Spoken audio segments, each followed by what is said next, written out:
السلام عليكم ورحمة الله وبركاته. وعدين سلامي دمانتينا ميل walba aad joogtaan. Maanta waxaan idin soo bandhigaa 10 information oo ku saabsan dalka Brazil.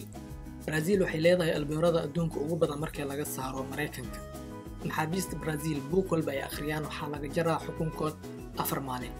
boqolkiiba 92 gaariyada Brazil waxay ku shaqeeyaan shidaal la dhahayo ethanol waxaana laga soo bixiyaa galleyda. Brazil waxay gashaa kaalinta shanaad dhanka weynaanta dawladaha.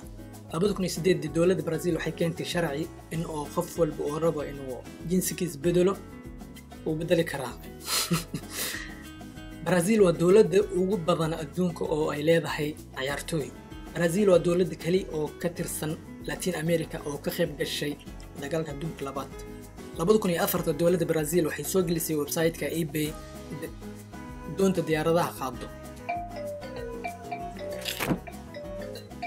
2013 nin Brazilian oo la dhahayo Eric Batista wuxuu ahaa qofka toddobaad adduunka ugu lacag badan. Lacagtiisana waxay ahayd 30 milyan. بس 30 مليون ما dad igu qabsaday waxay dhahan milyan malaha Soomaali milyaar ma dhahan billion. Okay 30 billion ay ahayd lacagtiis. laba sano ku dhimay maanta asaadeen lagu leh 1 billion aa lagu leeyahay بس 1 مليار saabu faanta. 1967 Nigeria waxaa ka socday dagaal marka laacibka Bile wuxuu aaday Nigeria. ciidankii isdagaalay dhan dagaalkii way joojiyeen waxay aadeen ciyaar daawasho.